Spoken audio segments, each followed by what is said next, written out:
الحمدللہ رب العالمین والصلاة والسلام علی سید المرسلین وعلی آلہ واصحابہ اجمعین اما بعد فاعوذ باللہ من الشیطان الرجیم بسم اللہ الرحمن الرحیم قل لا اسألکم علیہ اجرا الا المودۃ فی القربى صدق اللہ العظیم وصدق رسوله النبی الامین المعین المغیث الکریم ونحن على ذلك لمن الشاہدین والشاکرین والحمدللہ رب العالمین۔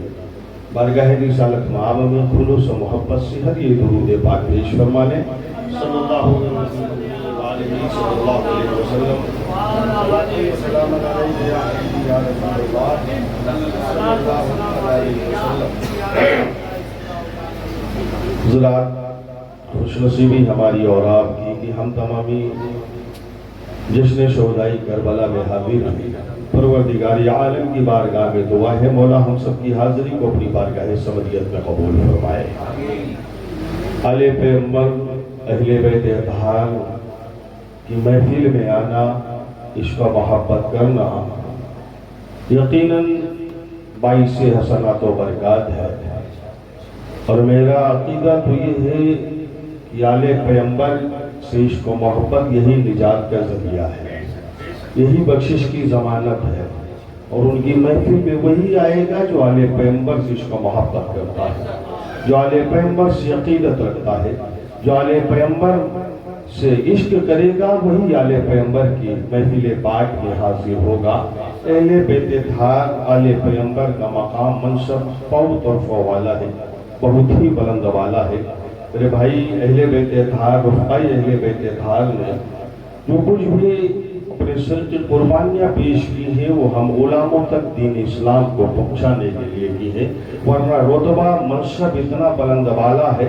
آپ سبھی جانتے ہیں میرے بھائی کہ حسنین کریمین کے لیے جنت سے جوڑے آئے، لیکن خاتون جنت کا مقام ملاحظہ فرمائے، خاتون جنت کا رتبہ ملاحظہ فرمائے، خاتون جنت کا منصب یہ ہے، خاتون جنت کا مقام یہ ہے، خاتون جنت کا مرتبہ یہ ہے کہ خاتون جنت کا مقام منصب یہ کہ تمام لوگوں کی، مرد و عورت، بوڑھے بچے، خواتین، سب کی روحیں فرشتے حضرت اسرائیل قبض کرتے ہیں، لیکن خاتون جنت کا منصب یہ ہے کہ ان کی روح قبض کرنے فرشتہ نہیں آیا ہے بلکہ پروردگار عالم نے خود قبض فرمائی ہے۔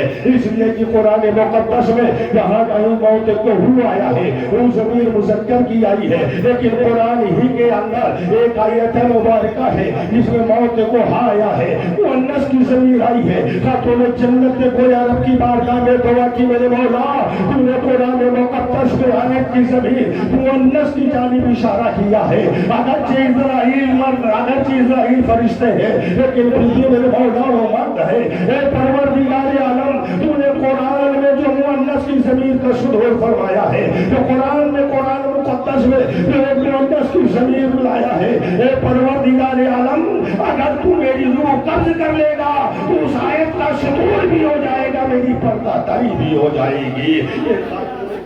مقام یہ خاتون جنت کا منصب ہے، جنت سے جوڑے آ رہے حسنین کریمین کے لیے، لیکن خاتون جنت کا منصب اور خاتون جنت کا مقام ایک رحمت عالم علیہ طیبۃ و ثنا کی بارگاہ میں اس زنان قریش حاضر ہوتی ہیں، آ کر عرض کرتی ہیں اگرچہ ہمارا اور آپ کا مذہب الگ ہے، اگرچہ ہمارا آپ کا دین الگ ہے، لیکن رشتہ داری کا خیال رکھتے ہوئے، کچھ پاس رکھتے ہوئے ہمارے گھر ایک شادی کی تقریب ہے، اپنی بیٹی کو ہماری شادی کی تقریب میں بھیج دیجئے۔ پیغمبر اعظم علیہ السلام کو تسلیم نے ارشاد فرمایا کہ تم چلو، میری شہزادی ابھی آتی ہے۔ پیغمبر اعظم وہاں سے اٹھے، اپنی شہزادی کے پاس تشریف لائے، خاتون جنت کے گھر آئے۔ خاتون جنت احترام کے لیے کھڑی ہو جاتی ہے، تعظیم کے لیے کھڑی ہو جاتی ہے، اور یہ کوئی عجب بات نہیں ہے میرے بھائی۔ جب پیغمبر اعظم خاتون جنت کے پاس آتے، خاتون جنت تعظیماً کھڑی ہو جاتی، بابا کی تعظیم کے لیے کھڑی ہو جاتی، اپنی جگہ پر بٹھاتے تھے،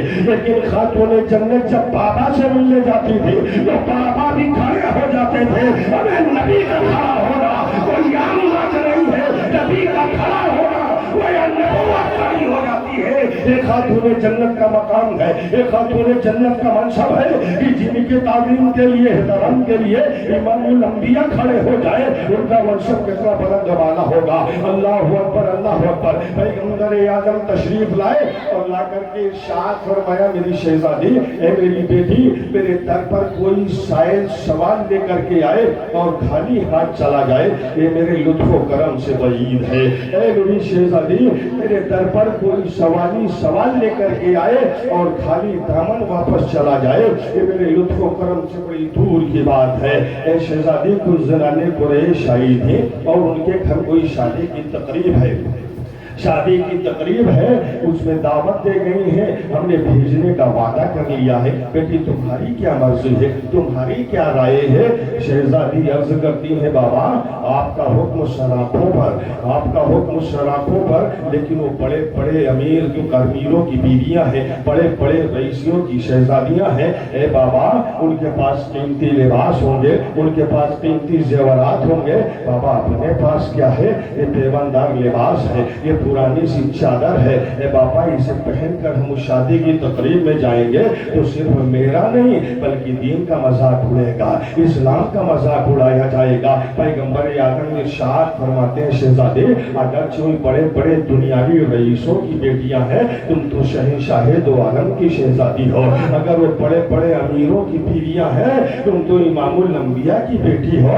ابھی باپ بیٹی میں باتیں ہو رہی تھی، جبریل امی بارگاہ نبوت میں حاضر ہو جاتے ہیں، عرض کرتے ہیں یا رسول اللہ علیہ السلام اپنی شہزادی سے فرما دیجئے اسی لباس میں وہ شادی کی تقریب میں جائیں، پھر رب کی قدرت کا کرشمہ دیکھیں۔ پیغمبر اعظم نے اپنی شہزادی کو جا فضا مزدہ سنایا۔ اب پیغمبر اعظم علیہ السلام کی شہزادی حضرت خاتون جنت حسنین کریمین کی والدہ محترمہ امام الاولیاء کی رفیقہ حیات حضرت فاطمہ الزہرا رضی اللہ تعالی عنہ، اب وہ شادی کی تقریب میں تشریف لے جا رہی ہے، شادی کی تقریب میں تشریف لے جا رہی ہے۔ خاتون جنت جو ہی شادی کی تقریب کے گھر کے قریب پہنچتی ہے، وہ تمام زنانِ قریش انتظار میں تھی کہ دیکھیں تو صحیح کہ جو انگلی کے اشارے سے چاند کے دو ٹکڑے کر دیتے ہیں، ان کی بیٹی کتنا قیمتی لباس پہن کر کے آ رہی ہے۔ ہم دیکھیں تو صحیح کہ جن کی بارگاہ میں کنکر و پتھر کلمہ پڑھ لیتے ہیں،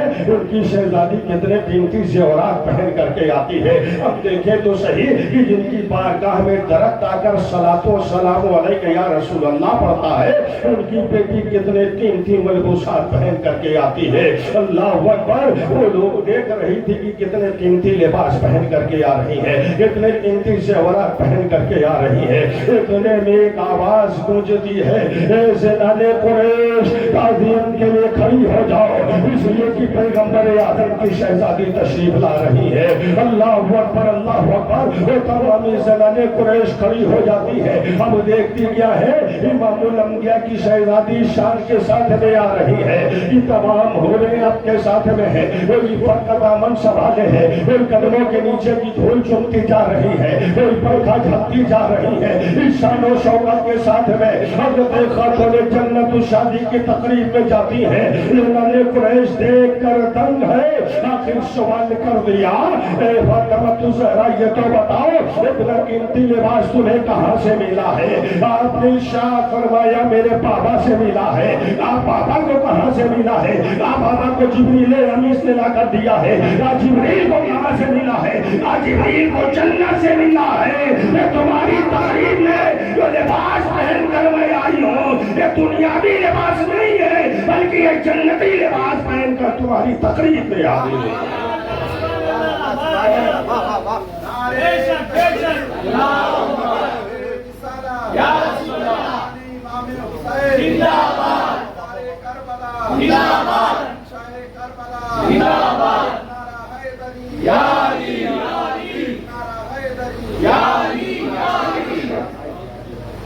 ذات گرامی خاتون جنت کا منصب مقام اور رتبہ ہے، مولا کائنات کا بھی یہ منصب مقام رتبہ ہے، حسنین کریمین کا بھی مقام منصب و طرفوں والا ہے میرے بھائی۔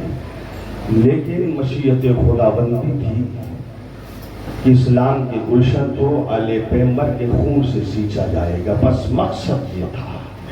ایک چیز اور بتائیں، تاریخ اٹھا کر کے دیکھیں، سب سے آخری شہادت امام پاک کی ہے۔ حضرت امام حسین کی سب سے آخری شہادت ہے، آپ کے بعد کوئی شہید نہیں ہوا ہے، سب سے آخری شہادت آپ کی ہے۔ کیوں؟ سب سے آخر میں امام علی مقام نے جامع شہادت نوش فرمایا ہے، آپ کے بعد کوئی نہیں ہوا۔ اس کا مطلب یہ ہے کہ اگر امام حضرت علی اکبر سے پہلے امام پاک شہید ہو جاتے تو حضرت علی اکبر بچ جاتے، اگر حضرت قاسم سے پہلے امام پاک کی شہادت ہو جاتی تو وہ بھی بچ جاتے، اگر امام علی اصغر سے پہلے آپ کی شہادت ہوتی وہ بھی بچ جاتے، اگر وہاب بن عبداللہ کلبی سے پہلے شہادت ہوتی وہ بھی بچ جاتے، ان سے پہلے شہادت ہوتی وہ سب بچ جاتے، اس لیے کہ امام پاک کی شہادت آخری تھی۔ ہو سکتا ہے کسی کی پریشان کن میں سوال پیدا ہو جائے، ہو سکتا ہے کسی کے پریشان کن ذہن میں سوال ابھر آئے کہ یہ امام پاک سب سے آخر میں کیوں گئے؟ کیا وہ ڈر رہے تھے؟ کیا انہیں خوف تھا؟ تو اے نادانو، امام پاک کو خوف نہیں تھا، امام پاک کو ڈر نہیں تھا، امام پاک آخر میں اس لیے گئے کہ اے لوگوں، تم نے ہور کو شہید کیا ہے، شاید اب بھی تم راہ راست پر آ جاؤ۔ اے ظالمو، تم نے علی اکبر کو شہید کیا، شاید اب بھی راہ راست پر آ جاؤ۔ تم نے وہاب بن عبداللہ کلبی کو شہید کیا، شاید اب بھی راہ راست پر آ جاؤ۔ تم نے قاسم کو شہید کیا، شاید اب بھی راہ راست پر آ جاؤ۔ تم نے علی اکبر کو شہید کیا، شاید اب بھی راہ راستہ پر آ جاؤ۔ تم نے حضرت عباس کو شہید کیا، شاید اب بھی راہ راستہ پر آ جاؤ۔ کیوں؟ امام پاک کو اپنے نانا کی امت سے پیار تھا، اپنے نانا کی امت سے محبت تھی، اس لیے امام پاک ڈھیل دے رہے تھے، امام پاک دیکھ رہے تھے شاید اب بھی راستے پر آ جاؤ، شاید اب بھی راہ پر آ جاؤ، شاید اب بھی شریعت پر آ جاؤ، شاید اب بھی صراط مستقیم پر آ جاؤ۔ لیکن جب کام راستے پر نہیں آئے، امام علی مقام سب سے آخر میں شہادت اس لیے پائی ہے، امام پاک نے سب سے آخر میں اس لیے شہید ہوئے ہیں کہ اے ظالموں سنو سنو، تم نے حضرت حور کو شہید کیا ہے، حضرت حور کا شہید کرنے والا قاتل مومن ہے، حضرت علی اکبر کا شہید کرنے والا قاتل مومن ہے، حضرت وہاب کا شہید کرنے والا قاتل مومن ہے، حضرت قاسم کا شہید کرنے والا قاتل مومن ہے، حضرت عباس کا شہید کرنے والا قاتل مومن ہے، حضرت عثمان کا شہید کرنے والا قاتل مومن ہے۔ اے ظالموں، اگر تم توبہ کر لو گے تو قاتل مومن کو معاف کر سکتا ہے، لیکن امام حسین کا شہید کرنے والا وہ قاتل مومن نہیں ہے بلکہ قاتل دین ہے، قاتل اسلام ہے، اور جو قاتل دین ہوگا، قاتل اسلام ہوگا، اسے کبھی معاف نہیں کرے گا۔ اس لیے سب سے آخر میں امام پاک نے جامع شہادت نوش فرمائی ہے۔ میرے بھائی، امام علی مقام شہید اعظم حضرت حسین ابن علی کا شہید کرنے والا دین کا قاتل ہے، شریعت کا قاتل ہے، قرآن کا قاتل ہے، اس لیے امام علی مقام اسے ڈھیل لے رہے، ورنہ محبت اتنی ہے، اتنی محبت ہے نانا کی امت سے کہ اللہ اکبر اللہ اکبر۔ حضرت امام قاسم کو لے کر کے جب آپ کی زدیوں کے سامنے گئے تھے، وہ بھی اس لیے کہ میدان محشر میں کوئی بہانہ نہ رہے کہ کوئی یزیدی کہہ دیتا کہ مجھے معلوم نہیں تھا کہ یہ چھوٹا سا بچہ ہے ورنہ میں پانی دے دیتا، صرف اس لیے لے کر کے گئے تھے امام حجت کی ورنہ ضرورت نہیں تھی۔ امام پاک جان رہے تھے کہ کوئی پانی دینے والا نہیں، لیکن محشر میں کوئی بہانہ نہ رہے۔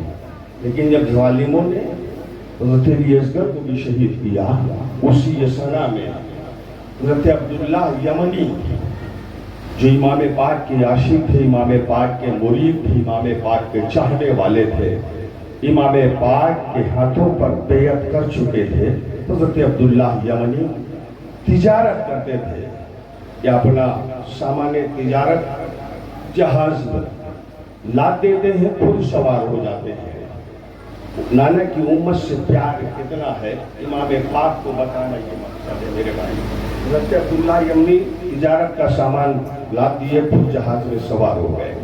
سوار ہونے کے بعد میں جہاز کو سمندر میں چھوڑ دیا، بہنے لگا، اور تاریخ پڑھنے والے سب جانتے ہیں کہ اس وقت کے جہاز یہ اسٹیمر انجن والے نہیں تھے بلکہ پردے لگے ہوتے تھے، پردے کے سہارے سے وہ جہاز چلا کرتے تھے۔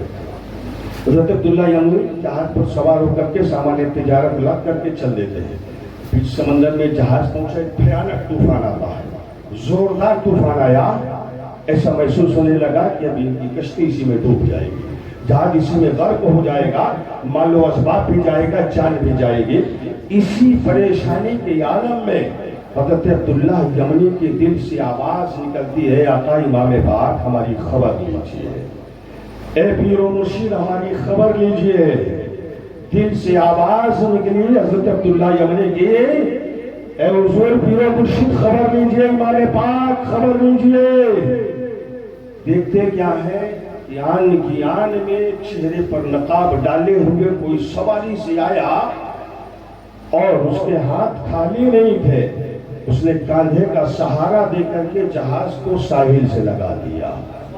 نعرہ تکبیر، نعرہ رسالت، نعرہ تکبیر، اللہ اکبر۔